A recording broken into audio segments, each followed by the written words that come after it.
Cedar Falls Car Show. Sunday afternoon heat shimmered off polished chrome. Wealthy collectors swept between vintage treasures, their laughter floating on champagne-scented air. Tom Carter's calloused hand squeezed Grace's tiny fingers as they wandered through dreams they couldn't touch. His work-worn boots whispered against marble floors. The dealership owner's voice cracked with defeat. "Sorry, folks, she won't start anymore." The Shelby Cobra sat silent, broken, beautiful. Tom's mechanic eyes devoured the engine's secrets. Then she appeared. Designer heels struck marble like bullets. Ice-cold smile. Predator's grace. Her manicured finger aimed at his grease-stained hands like a loaded weapon. Oh, wonderful. Another backyard expert thinks he can play mechanic. The crowd turned, watched, waited. Her laugh cut through the silence like shattered glass. "If you fix this engine, I'll marry you." The challenge hung in the air like poison. But Isabella Montgomery had just made a fatal mistake. She'd underestimated the one man who never backed down from impossible odds. The crowd stirred like wolves sensing blood. Grace pressed closer to her father's worn jeans, her 8-year-old cheeks burning with embarrassment. Tom's weathered fingers found the pocket watch in his jacket. Natalie's watch, the only thing left of his wife's dreams for their family. He touched its cool surface like a prayer. The dealership owner shifted uncomfortably. "Look, I've had 3 certified mechanics try already. The electrical system is completely fried." Tom stepped closer to the Cobra, his trained eyes sweeping over the engine bay with surgical precision. Years of fixing broken dreams in his small garage had taught him to see what others missed. Isabella's expensive perfume invaded his senses as she moved closer, her predatory smile widening. "Well, are you going to stand there all day, or are you going to prove me wrong?" Grace tugged at Tom's flannel shirt. "Daddy, you can do it," she whispered, her faith absolute and heartbreaking. Tom knelt beside the engine, his mechanic's instincts overriding his embarrassment. He could feel the weight of every stare, every smirk, every whispered comment about the poor man playing above his station. But beneath the humiliation, something else stirred. The same fire that had driven him to work 16-hour days after Natalie's death. "Give me 20 minutes, Tom said quietly, his voice cutting through the murmurs. "And whatever tools you can find." Isabella pulled out her phone, fingers flying across the screen. "I need a full diagnostic kit at the car show. Now." Within 15 minutes, professional-grade equipment arrived. Tom accepted the tools with a nod, already lost in the mechanical puzzle before him. Grace settled cross-legged on the marble floor, becoming his unofficial assistant. She handed him wrenches with the solemnity of a surgical nurse, her complete trust in her father's abilities shining like a beacon. Tom worked in focused silence, his hands moving with the confidence of decades spent coaxing life from dead engines. The electrical system revealed its secrets slowly. Corroded connections, faulty ground wires, a cascade of small failures that had accumulated into complete breakdown. The final connection clicked into place with a satisfying snap. Tom turned the key. The Shelby Cobra's engine roared to life with a throaty growl that silenced every conversation in the pavilion. The crowd erupted in surprised applause. Grace squealed with delight, throwing her arms around her father's waist, but Tom's eyes never left Isabella's face. She stared at the running engine like she'd seen a ghost. When she finally looked at him, her expression was unreadable. "I suppose I owe you an apology," she said quietly. The crowd began to disperse, but something had shifted in the space between them. Isabella approached slowly, her earlier bravado completely gone. "Would you and Grace like to get some ice cream?" she asked. "To celebrate keeping my promise?" "At least partially." The ice cream parlor buzzed with Sunday afternoon families. Isabella looked oddly out of place among the sticky tables and cheerful chaos, her designer suit a stark contrast to the casual atmosphere. But Grace had taken to her immediately, chattering about school and friends with the easy acceptance of childhood. Tom watched his daughter's animated conversation, marveling at how quickly she'd warmed to this stranger who had publicly humiliated him less than an hour ago. "I owe you more than an apology," Isabella said quietly. "That was cruel, even by my standards. Why did you do it?" Tom asked simply. Isabella set down her untouched ice cream, her perfectly manicured fingers drumming against the plastic table. "Because I'm tired of people pretending to be something they're not," she said finally. "In my world, everyone's an expert until the moment it matters. I test people. Usually they fail spectacularly."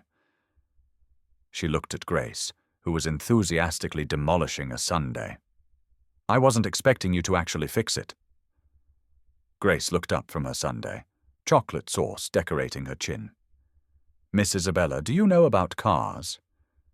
she asked with childhood directness. Isabella's smile was the first genuine expression Tom had seen from her. "I know a little," she said modestly. "My father taught me about engines when I was about your age." The shadow that crossed her face suggested that memory carried weight. "What do you do for work?" Tom asked. Isabella's hesitation was microscopic, but he caught it. "I'm in automotive consulting," she said carefully.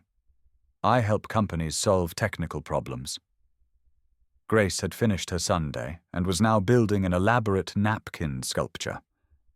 Isabella watched the child's creativity with something approaching wonder.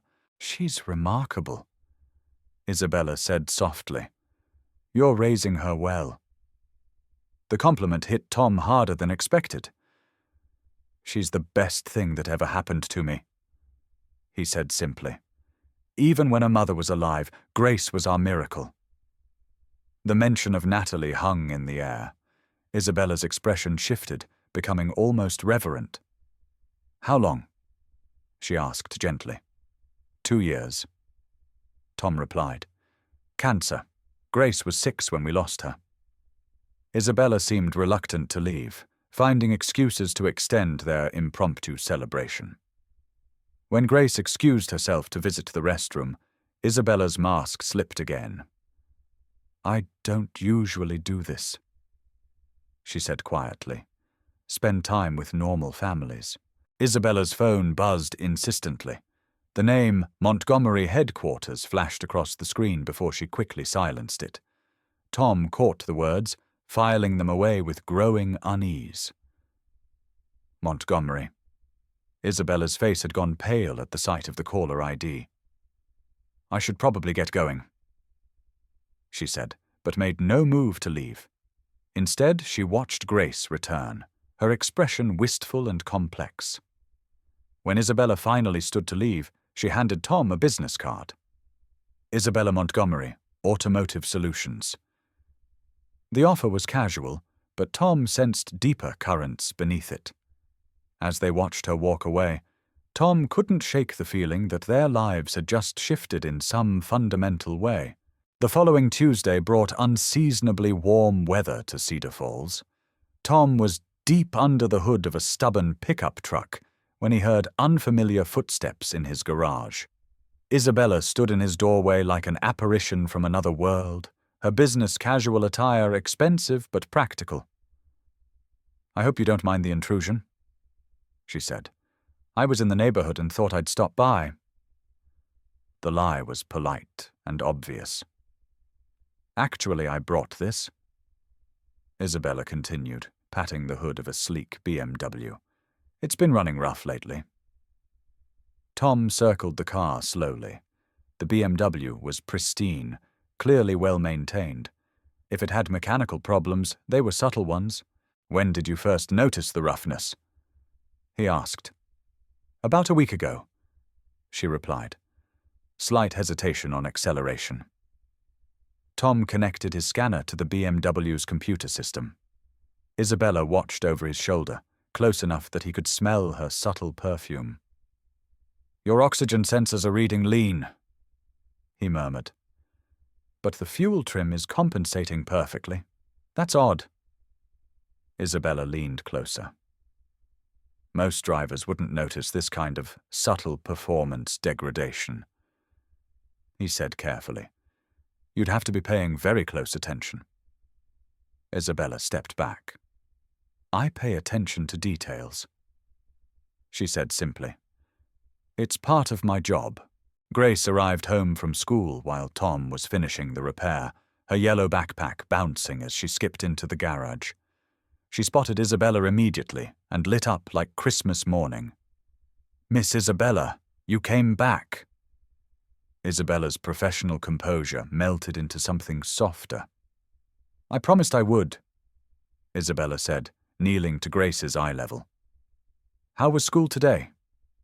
Grace launched into an animated recap of third-grade drama. Isabella listened with the same focused attention she'd given Tom's diagnostic explanation, as if 8-year-old social dynamics were as important as quarterly earnings reports. Tom watched the interaction while putting away his tools. There was something almost hungry in the way Isabella absorbed Grace's stories. Not predatory, but starved, like someone who had forgotten what unconditional joy looked like. When Grace paused for breath, Isabella glanced at the family photo on Tom's workbench. Natalie smiled from the frame, holding infant Grace. She was beautiful, Isabella said softly. Grace has her eyes. Tom followed her gaze to the photo. She was everything, he said simply. I don't know how she would have handled raising Grace alone, but she never had to find out. Isabella examined Grace's latest art project with the seriousness of a museum curator, asking detailed questions about Grace's creative choices. I should pay you for the repair, Isabella said when Tom handed her the BMW's keys. Tom waved off the offer, but Isabella insisted, handing him 2 crisp $100 bills, far more than the simple repair warranted. This wasn't charity.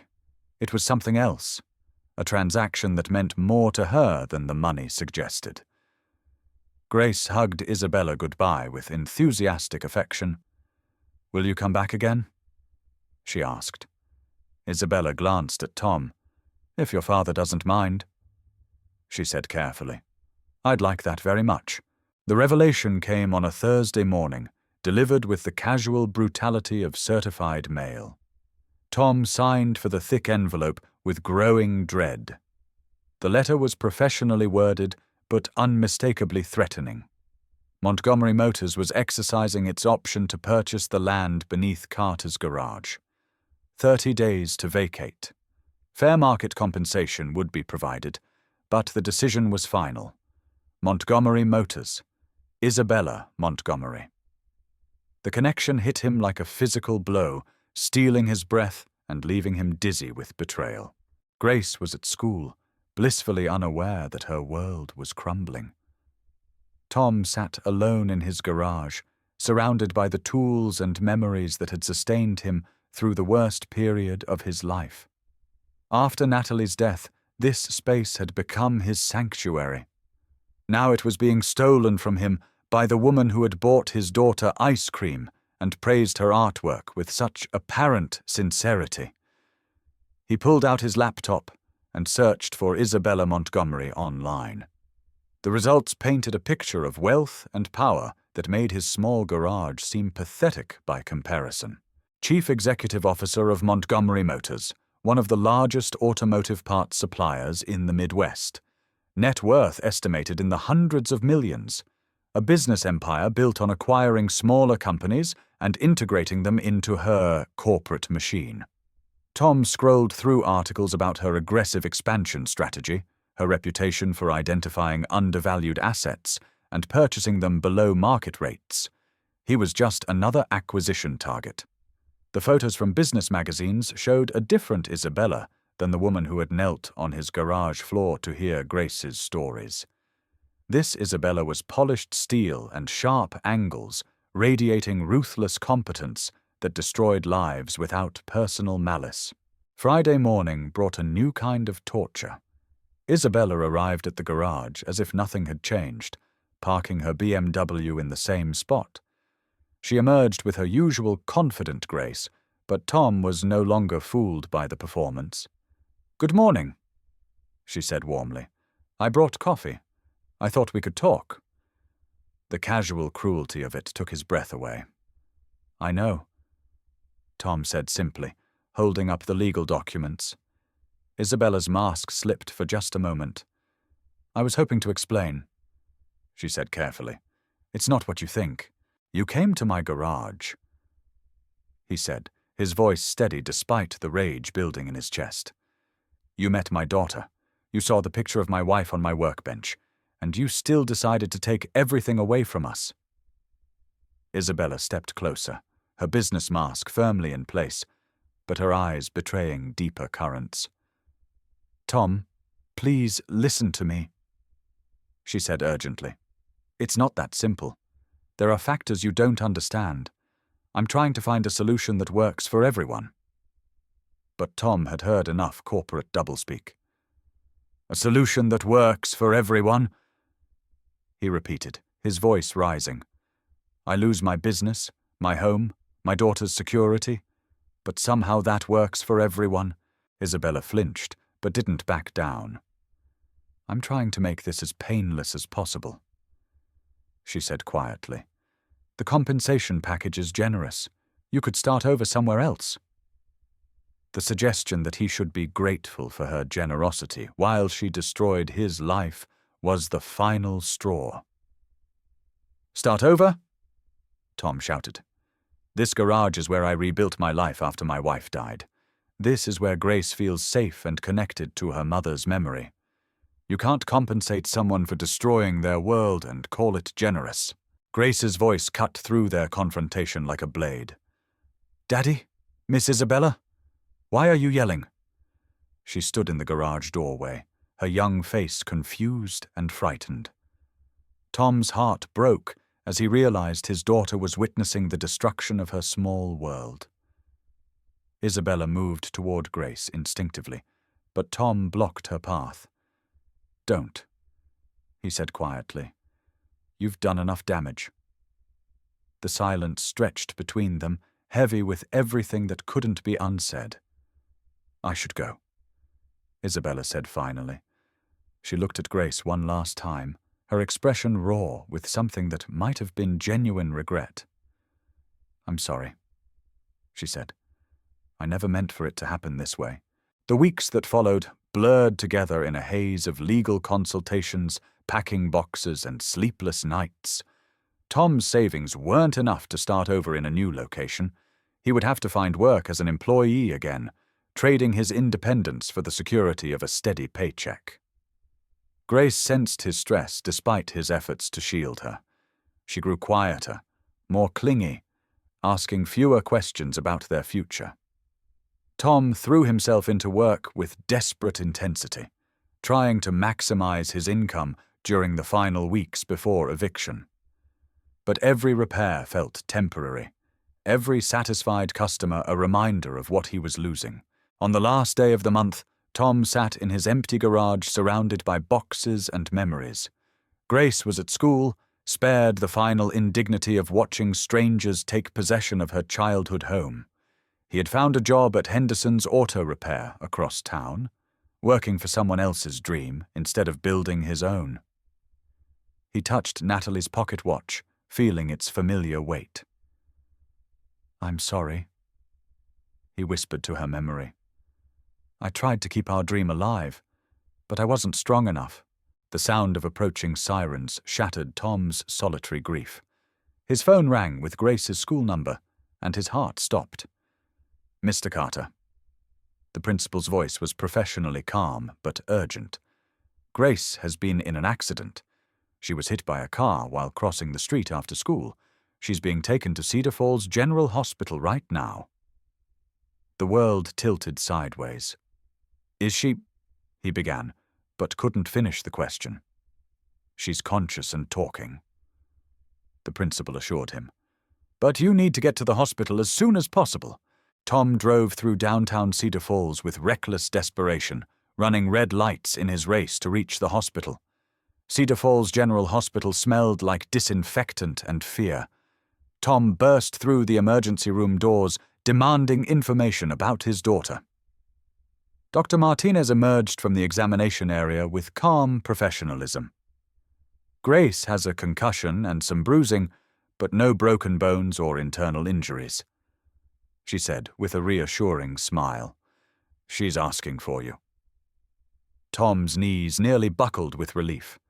He followed the doctor to a small room where Grace lay on a hospital bed, looking impossibly small, but gloriously alive. "Daddy!" Grace's voice was weak, but full of joy. Tom gathered her into his arms as gently as possible. "I'm okay, Daddy," she whispered. The car wasn't going very fast. Tom held her tighter, breathing in her familiar scent and letting the reality of her safety wash over him. Nothing else mattered. Not the garage, not Montgomery Motors, not Isabella's betrayal. Grace was alive and safe. The soft knock on the hospital room door interrupted their reunion. Tom looked up expecting to see Dr. Martinez, but instead found Isabella Montgomery standing in the doorway like an apparition. She looked terrible. Her usually perfect appearance was disheveled, her makeup smeared, her expensive clothes wrinkled. "I came as soon as I heard," she said breathlessly. "Is she—" Tom stared at her in amazement. How had she even known about the accident? "She's okay," he said carefully. Grace's face lit up despite her injuries. "Miss Isabella," she said weakly. "You came to see me." Isabella moved closer to the hospital bed with hesitant, almost fearful steps. "Of course I came," she said softly, kneeling beside Grace's bed. "I was so scared when I heard what happened." She looked at Grace with an expression so raw and unguarded that Tom felt something shift in his chest. "How did you know?" Tom asked quietly. Isabella glanced at him with something that might have been guilt. "I have contacts at the police department," she said carefully, but it didn't match the emotional devastation written across her face. Isabella's hands were shaking. Her breathing was shallow and rapid. She looked like someone who had just lived through their worst nightmare. Grace reached for Isabella's hand with trusting affection. "I'm okay," she said with 8-year-old certainty. "The doctor said I just have to rest for a few days." Isabella squeezed Grace's small fingers gently. "You scared me," she admitted. "When I heard that you were hurt, She trailed off, unable to finish the sentence. As they prepared to leave the hospital, Isabella hung back uncertainly. "I should go," she said quietly. "You probably want privacy to get her settled at home." But Grace had other ideas. "Miss Isabella, can you help Daddy take care of me?" she asked with innocent manipulation. "I might need someone to make me soup and read me stories." Isabella looked at Tom questioningly, clearly torn between her desire to help and her awareness that she was probably the last person he wanted in his life. Tom found himself nodding despite every rational argument against it. Grace needed care while she recovered, and his new job wouldn't provide the flexibility to stay home with her. "She'd like that," Tom said simply. "But we need to talk, about everything." Tom carried Grace into their small apartment above what had been Carter's garage. Isabella waited uncertainly at the bottom of the stairs, clearly uncomfortable with entering what was no longer technically Tom's property. "Come up," Tom called down to her. "Grace wants you here, and we need to have that conversation." The apartment was small but comfortable, filled with Grace's artwork and photographs of happier times. Isabella stood in the living room, taking in details that spoke of love and loss and resilience. "Tell me the truth," Tom said simply. "All of it." Isabella sank into the chair across from Grace's couch, her usual confident posture replaced by something smaller and more vulnerable. "The truth is complicated," she began, then stopped herself. "No, that's not fair. The truth is painful, but it's not complicated." She looked at Grace, who was fighting sleep but clearly listening. Maybe I should start with why I built Montgomery Motors in the first place. Isabella's story unfolded slowly. Her father had been an independent mechanic, much like Tom. Harold Montgomery had owned a small garage in Indianapolis, but as corporate chains began dominating the automotive service industry, Harold's business faced increasing pressure. "When I was 16, Dad lost the garage," Isabella continued, her voice barely above a whisper. "A corporate chain had been buying up properties in our neighborhood, driving out small businesses. Dad fought them in court for 2 years, spending money we didn't have on lawyers who couldn't work miracles." Tom listened with growing understanding. The parallels between Isabella's father and his own situation were impossible to ignore. Dad couldn't handle losing everything he'd worked for, she said, her voice breaking slightly. The garage was his identity, his pride, his legacy. Without it, he didn't know who he was anymore. The silence stretched between them as Tom processed the implications. Grace had fallen asleep on the couch, her breathing steady and peaceful.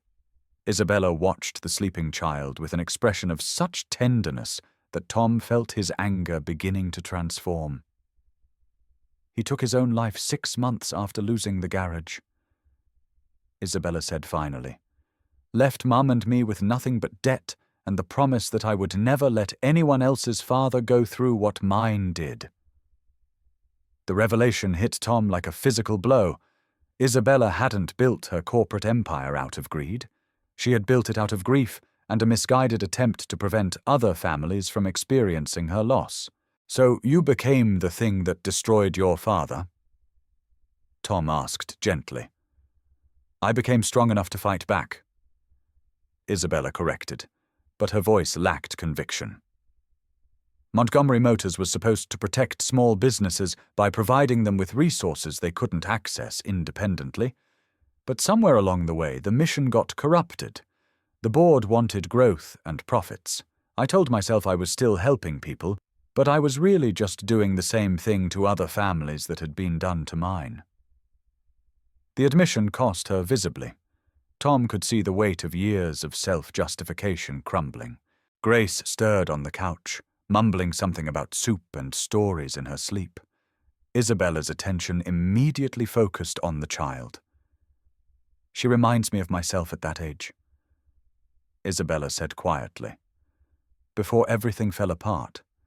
Before I learned that the world was cruel and that only the strong survive."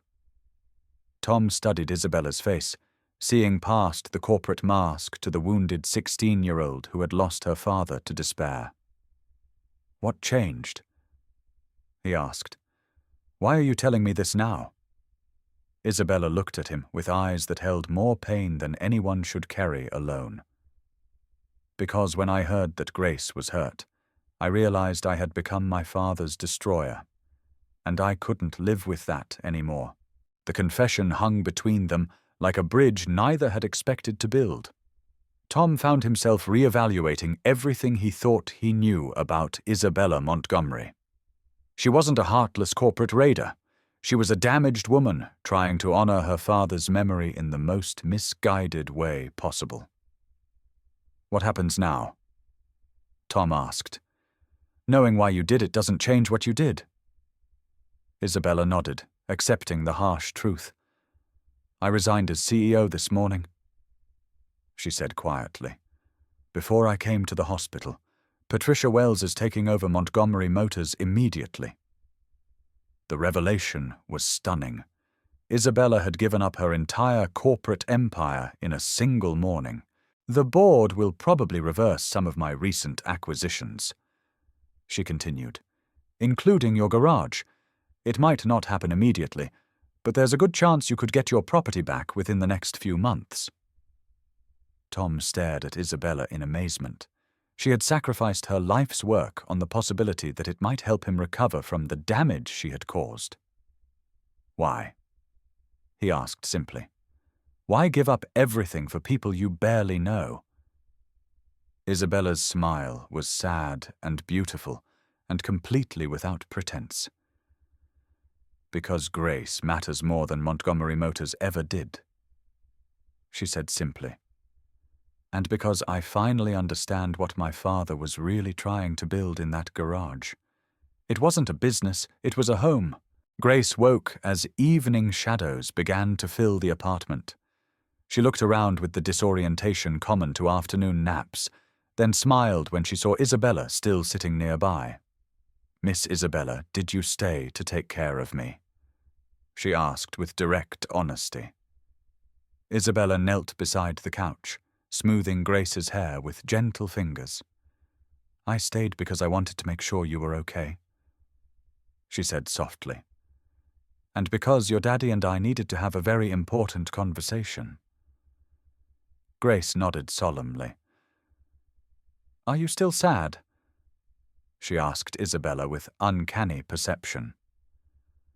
"I'm less sad than I was this morning," Isabella replied honestly. "Talking to your daddy helped me understand some things that I had forgotten." The evening stretched ahead of them, full of small pleasures and quiet contentments. There would be dinner around their kitchen table, bedtime stories read in voices that made familiar tales come alive with new magic. Later, after Grace was asleep, Tom and Isabella would sit together, planning the uncertain future that lay ahead. The kitchen was small and cozy, designed for families rather than entertaining. Isabella looked oddly out of place among the domestic chaos of Tom's life, but she gamely accepted instruction in the mysteries of homemade chicken soup. Grace supervised from her nest of blankets, offering detailed advice with the confidence of someone who had been helping in the kitchen since she could stand on a step stool. "I've never done this before," Isabella admitted as she stirred the simmering pot. "Cooked for a family, I mean. My life has been hotels and restaurants for so long that I forgot what kitchens were actually for." Tom handed her a wooden spoon, their fingers brushing briefly. The contact was electric and unexpected, reminding him that underneath all the corporate drama, Isabella was still a beautiful woman who had somehow become important to both him and Grace. "It's never too late to learn," he said quietly. "Grace is an excellent teacher." As the evening wore on, the apartment filled with a warmth that had been missing since Natalie's death. Isabella helped clean up after dinner with awkward enthusiasm. Grace dozed intermittently on the couch, clearly enjoying having two adults focused entirely on her well-being.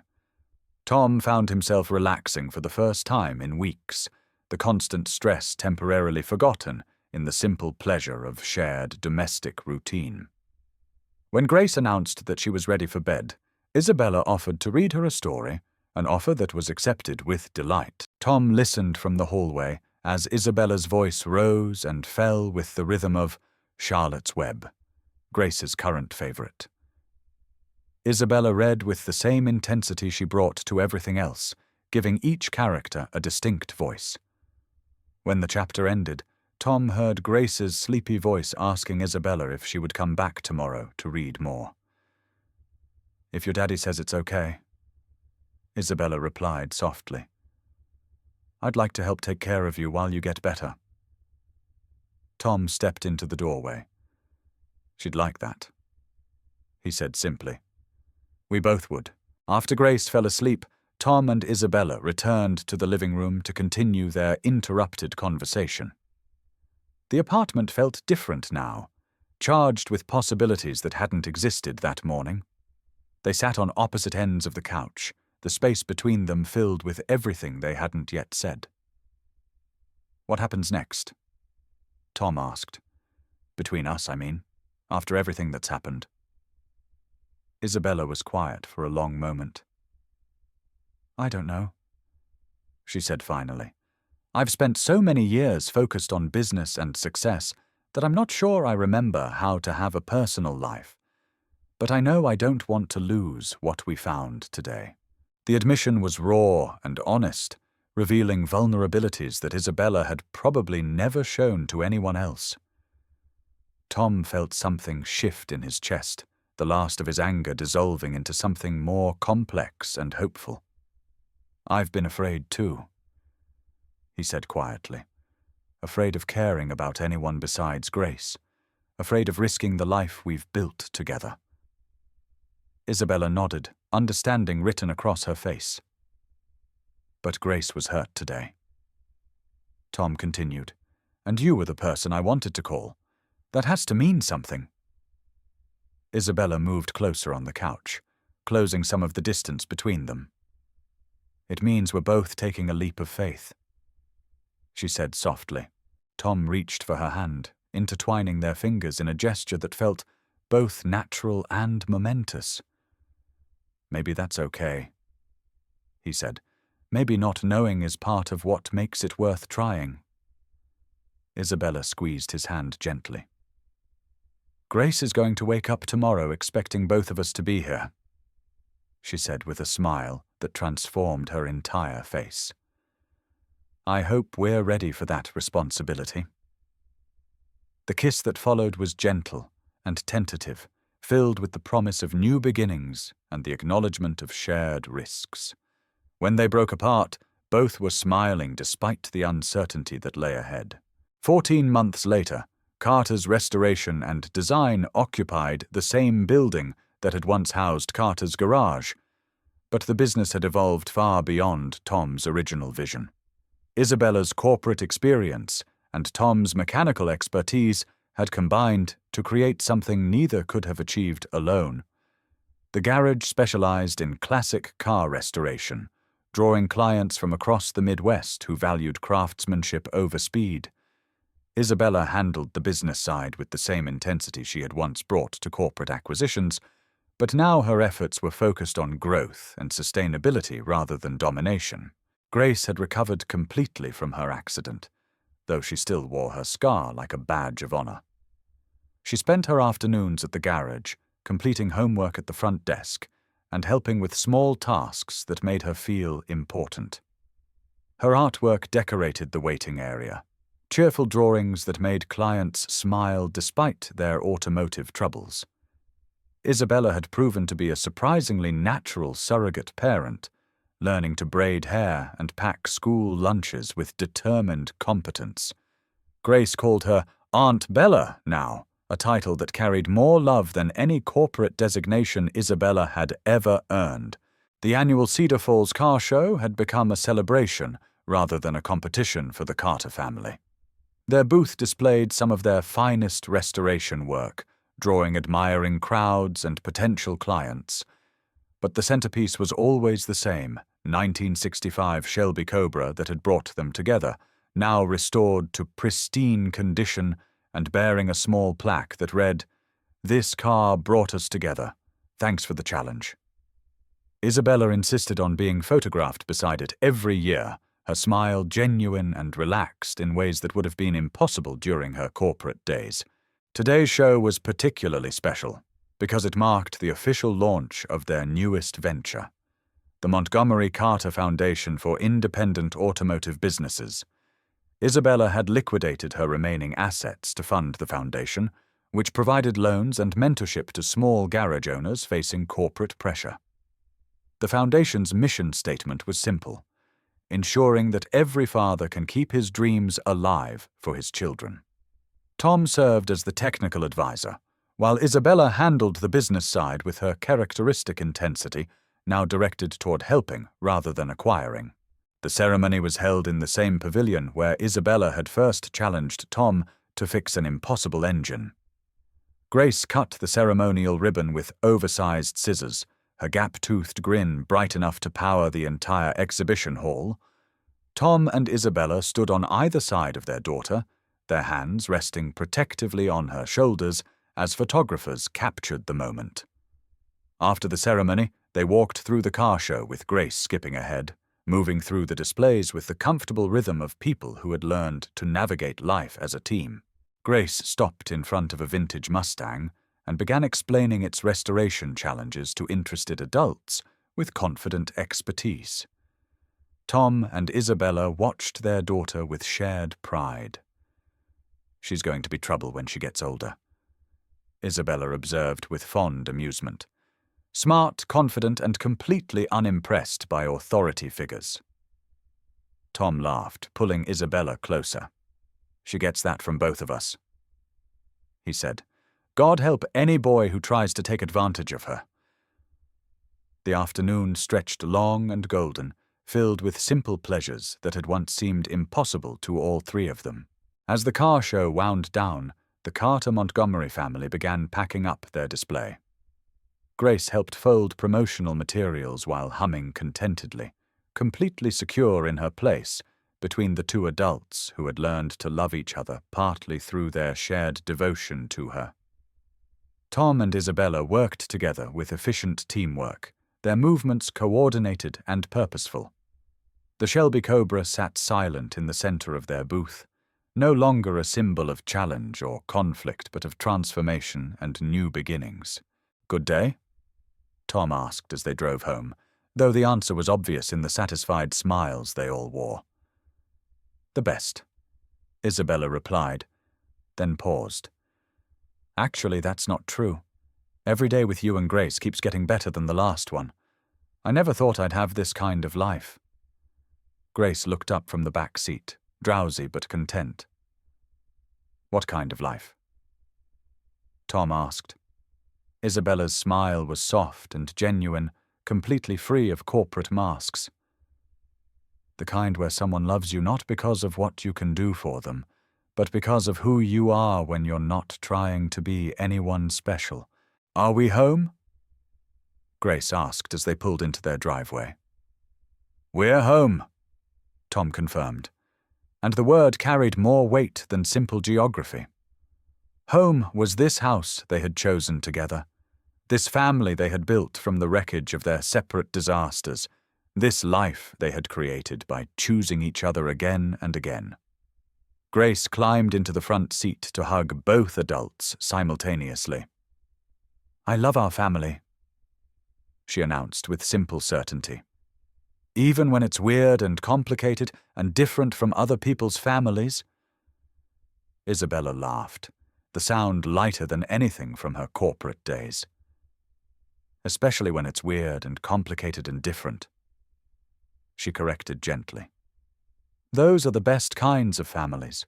As they settled into their evening routine, Tom found himself thinking about the pocket watch in his jacket and the woman whose memory it carried.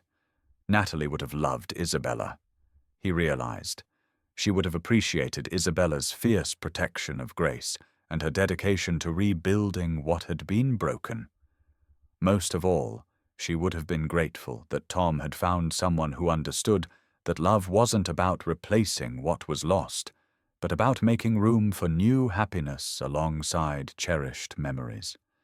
The watch ticked steadily in his pocket, no longer a weight but a blessing, connecting past love with present joy.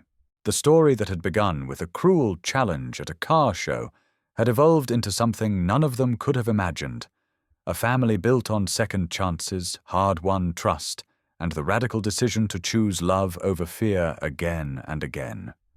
Tomorrow would bring new challenges and opportunities, but tonight they were exactly where they belonged, surrounded by the people who mattered most and wrapped in the quiet certainty that some promises were worth keeping forever. In the end, Isabella had kept her word in ways she never could have intended, and Tom had proven that some men were worth betting everything on, even when the odds seemed impossible. Tyler had been accepted to several excellent colleges, ultimately choosing a program that would allow him to study both psychology and education. His plan was to return to the academy after graduation, bringing formal training to complement the intuitive understanding he'd developed through his work with privileged teenagers. "I want to understand the science behind what we're doing," Tyler explained to Catherine as he prepared for his freshman year. "Why some kids can be reached and others can't, what makes the difference between entitlement and confidence, how families can use wealth responsibly instead of destructively. Catherine looked at him with wonder, remembering the angry 16-year-old who'd confronted her about her deception just 2 years earlier. Tyler had found his calling in work that emerged directly from their unlikely friendship, creating a career path that honored both his natural empathy and his hard-won understanding of privilege and its discontents. Rob had returned to education in a way he'd never imagined, running a school that challenged students not with academic rigor but with moral complexity. The academy had become his masterpiece, a place where teaching meant more than transferring information. It meant transforming character. On a warm autumn evening, the three of them sat in Catherine's backyard, reviewing applications from families seeking spots in the academy's next session. The demand had grown beyond their capacity, forcing them to develop waiting lists and selection criteria that prioritized the students most in need of intervention. "Look at this one," Tyler said, reading from an application. 17-year-old who crashed his third Ferrari and told the judge that traffic laws don't apply to people with trust funds. "Classic case," Rob agreed.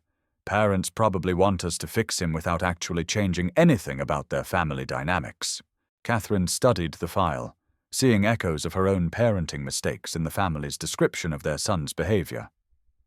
"We'll take him, but only if the parents agree to counseling too. The kids can't maintain changes if they're returning to the same toxic environment." This had become their standard approach, recognizing that privilege poisoning was a family disease that required systemic intervention. Parents often resisted this requirement, preferring to see their children's problems as individual failings rather than symptoms of dysfunctional family cultures. The academy's most powerful tool had proven to be its location in Rob and Tyler's neighborhood. Wealthy students found themselves interacting daily with working-class families, learning that intelligence, kindness, and dignity weren't correlated with bank accounts. These interactions, carefully facilitated by Tyler and other peer mentors, shattered assumptions that years of privilege had reinforced. "The best moment," Tyler told Catherine, "is when they realize that my neighbors aren't projects to be pitied or problems to be solved. They're just people living their lives with as much complexity and purpose as anyone else." 2 years after the Academy's founding, Catherine received a letter that made her cry for hours. It was from Emma's former best friend, Clara, whose parents had enrolled her in the program after she'd been expelled from prep school for bullying scholarship students. "I know Emma would want me to tell you something," Clara wrote. "She used to talk about how scared she was of disappointing you, how she felt like she had to be perfect because of who your family was. She knew the things you taught her about being better than other people were wrong, but she didn't know how to tell you. I think this academy would have saved her, and I know it saved me." Catherine shared the letter with Rob and Tyler, finally understanding that Emma's death hadn't been just about drunk driving or reckless behavior. It had been about a young woman trapped by expectations and privileges she'd never asked for, unable to find a way to be human in a world that demanded she be superhuman. She was trying to tell me, Catherine realized. All those times she pushed boundaries or acted out, she was trying to show me that the person I was raising her to be wasn't who she wanted to become. The Academy's success had attracted national attention, leading to documentary coverage and speaking engagements that Catherine approached with careful consideration. She was willing to share their story, but only in ways that honored Emma's memory while protecting the privacy of the students they served. Tyler found himself in demand as a speaker at conferences about youth development and class consciousness. His perspective as someone who'd bridged different worlds made him uniquely qualified to discuss both the damage that privilege could cause and the possibility of healing it through authentic human connection. The Real Life Learning Academy's 3rd anniversary was marked not by a community celebration, but by a quiet ceremony at Emma's grave. Catherine, Rob, and Tyler stood together beside the headstone, surrounded by letters from Academy graduates who'd gone on to use their privileges responsibly. "We did it," Catherine said quietly, addressing her daughter's memory. We found a way to break the cycle. We're teaching other kids what I should have taught you. That being special means using your gifts to lift others up, not to separate yourself from them. Tyler placed flowers on Emma's grave, roses that he'd grown himself in the Academy's garden. She would have loved the Academy, he told Catherine. She would have been an amazing peer mentor. Rob watched this exchange with the satisfaction of an educator who'd witnessed profound transformation. The Academy had become more than a program. It was a living testament to the possibility of redemption and the power of education to heal intergenerational wounds. As they walked back to their cars, Catherine reflected on the journey that had brought them to this moment. A fence repair that had seemed like simple neighborly kindness had evolved into work that was literally saving lives, preventing other families from experiencing the devastation she'd endured. "What's next?" Tyler asked, thinking about his upcoming college graduation and return to the Academy as a full-time staff member. "We scale up," Catherine replied. "Open academies in other cities, train other educators in our methods, create a network of programs that can address privilege poisoning wherever it occurs. And we keep fixing fences," Rob added with a smile, "because sometimes the smallest acts of service lead to the biggest transformations." The fence between their properties still stood, weathered but solid, a reminder that good boundaries could create connection rather than separation. But now it also served as part of the Academy's campus, where privileged teenagers learned to maintain and repair things with their own hands, discovering dignity in labor and satisfaction in honest work. Catherine's transformation from entitled socialite to dedicated educator had taken 3 years, but Tyler understood that the real timeline was measured not in calendar months, but in lives changed. Each Academy graduate who returned to their wealthy family with new values and perspectives created ripple effects that would influence future generations. Emma's death had shattered Catherine's understanding of everything she'd believed about parenting and privilege, but from that devastation had grown something beautiful and lasting, a place where other parents' children could learn the lessons Emma had died trying to teach her mother. The Academy was Emma's legacy, proof that even the most tragic losses could be transformed into sources of healing and hope. "Then yes," he said to Sophia. "Let's see how big this thing can grow." As they prepared to leave the art center, David took one last look around the space that had become the physical embodiment of his father's legacy.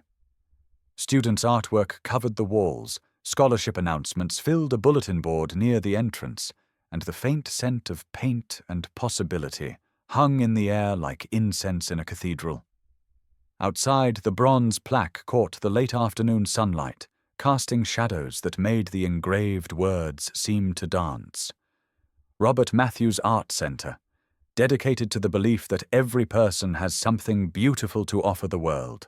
Emma skipped ahead toward the car, clutching her framed drawing and chattering about the mural techniques she'd learned. Sophia walked beside David in comfortable silence, both of them processing the magnitude of what they'd built together. "Do you think he knows?" Sophia asked as they reached the parking lot. "Somehow, do you think your father knows what grew from those art lessons he gave me?" David considered the question seriously, watching his daughter dance around the car with the boundless energy of a completely healthy child. "Dad used to say that love never really dies. It just finds new ways to express itself. Looking at Emma, looking at what we've created together, looking at all those kids in there discovering they have gifts worth sharing." He paused, feeling the truth of it settle into his bones. "Yeah, I think he knows, and I think he's proud of all of us." The drive home took them through the heart of their small city, past the community bank where this entire journey had begun. David glanced at the building as they passed, remembering the desperate man who'd sat in that vinyl chair just 7 months ago, clutching medical bills and facing impossible choices. That man had been so focused on what he couldn't provide for his daughter that he'd nearly missed the most important lesson his father had tried to teach him. That accepting help isn't a sign of weakness. It's a recognition of the interconnectedness that makes meaningful life possible. "Daddy," Emma said from the back seat, breaking into his thoughts. "When I grow up, I want to help run the foundation. Is that okay?" "More than okay," David replied, catching her eyes in the rearview mirror. "But you don't have to decide that now. You have lots of time to figure out what you want to be." "I already know," Emma said with the matter-of-fact certainty that only children can muster. "I want to be like Grandpa Robert. I want to help people see how beautiful they are." And there it was. David realized. The true measure of his father's success. The ultimate validation of every choice Robert Matthews had made during his 30 years of teaching. Not the galleries or foundations or bronze plaques, but the simple desire of a 9-year-old girl to continue the work of helping people recognize their own worth. As they pulled into their driveway, David felt a profound sense of completion, as if the circle that had begun with his father's kindness to a struggling teenager had finally found its way home. Tomorrow would bring new challenges, new opportunities to expand the foundation's reach, new chances to honor Robert's memory through action rather than words. But tonight, as Emma hung her grandfather's drawing in the place of honor above their fireplace, and Sophia joined them for a simple dinner of homemade soup and store-bought bread, David Matthews understood that he was living inside his father's greatest masterpiece, a life dedicated to the radical proposition that everyone deserves to be seen, valued, and given the chance to flourish. The fluorescent lights of Riverside Community Bank seemed less harsh now when David visited to make the foundation's quarterly deposits. The loan officer who'd rejected his application 7 months earlier always greeted him with genuine warmth. Having watched the local news coverage of the art center's opening and the foundation's expanding work. Hard to believe it all started in this lobby," she'd remarked during his last visit, gesturing toward the spot where he'd first encountered Sophia Smith. "Best rejection I ever received," David had replied, and meant it completely. Because sometimes the word no is just the universe's way of pointing you toward a much bigger yes, one that includes not just your own dreams, but the dreams of everyone whose life you're meant to touch along the way. The children had adapted to their parents' partnership with the resilience that made adults envious and hopeful in equal measure. Grace and Noah had become genuine friends, bonding over their shared experience of having parents who built things and their mutual pride in being part of a story that had ended well despite its difficult beginning. They'd helped design elements of the playground at the new Oakland schools, insisting on features that would be both fun and safe, and their input had reminded the adults that the ultimate purpose of construction was to create spaces where life could flourish. On the anniversary of the Riverside earthquake, Ethan and Alexandra had stood together at the site where the old school had once stood, now marked by a memorial garden honoring the resilience of the community that had survived the disaster. The inscription on the central monument read simply, "In memory of lessons learned and lives protected." And both of them understood that their own relationship had become part of that larger story of growth through adversity. Grace and Noah had placed flowers at the memorial, their easy friendship serving as proof that even the most complicated adult conflicts could be resolved when people chose love over pride. The question Grace had asked in the hospital waiting room, "Did you know this was going to happen?" had evolved from an innocent inquiry into something deeper and more challenging. Ethan had finally answered her honestly, explaining that he'd been worried about the building's safety, but hadn't been able to convince the grown-ups to listen to his concerns. Grace had processed this information with the directness that children brought to complex moral questions, concluding that sometimes adults made mistakes, but that what mattered most was learning to do better next time. Her simple wisdom had become a guiding principle for the new company, where every decision was evaluated not just for its immediate benefits, but for its long-term consequences on the people who would live and work in the buildings they created.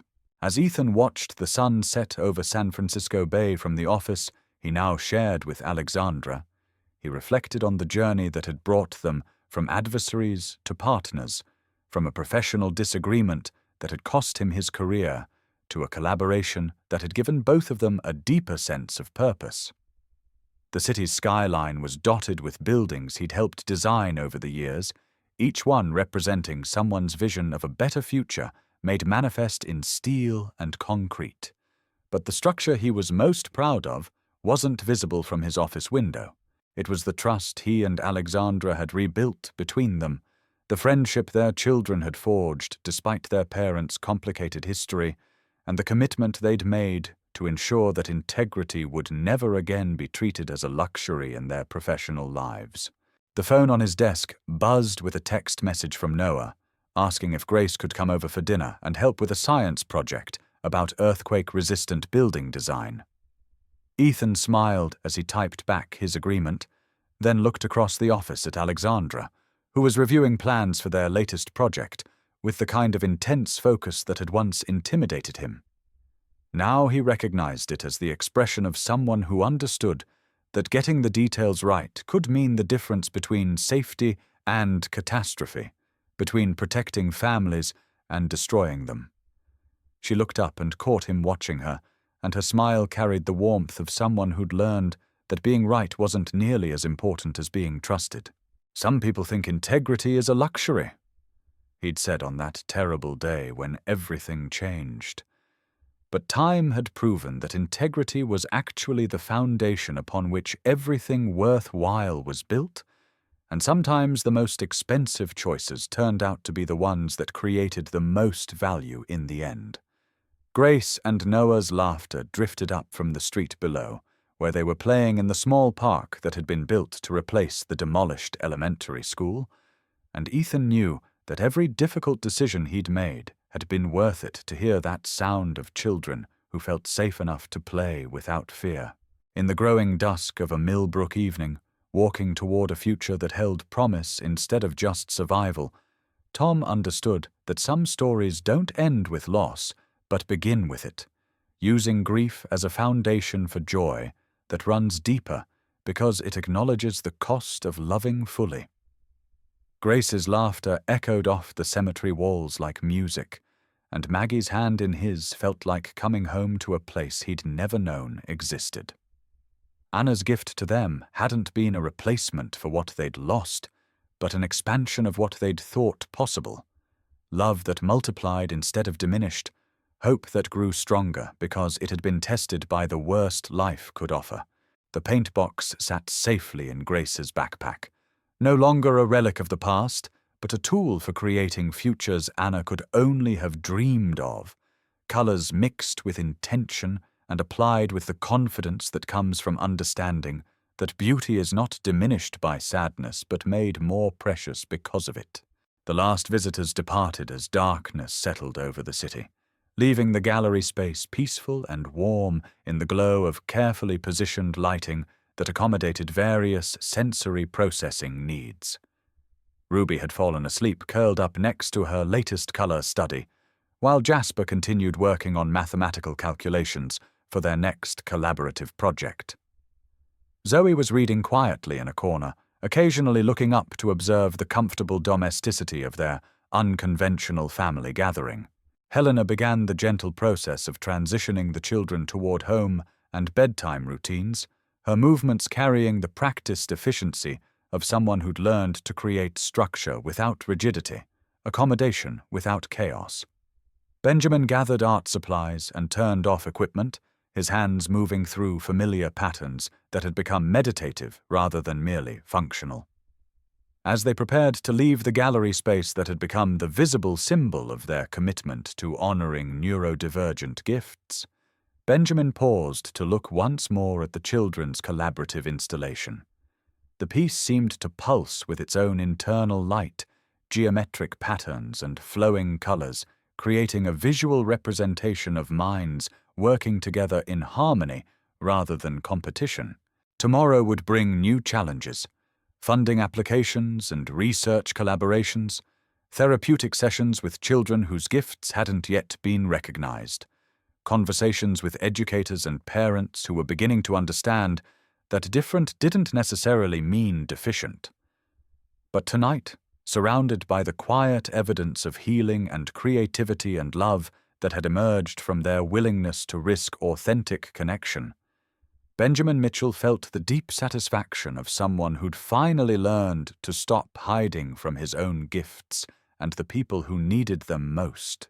The drive home through the quiet city streets was filled with the comfortable silence of a family that had learned to communicate through presence as much as words, their different ways of processing and expressing emotion woven together into something resilient and beautiful and entirely their own. And in the peaceful breathing of children who finally felt safe enough to sleep deeply, Benjamin could hear the echo of Luna's voice, reminding him that the most important art was always the kind that helped other people remember they weren't alone in the world.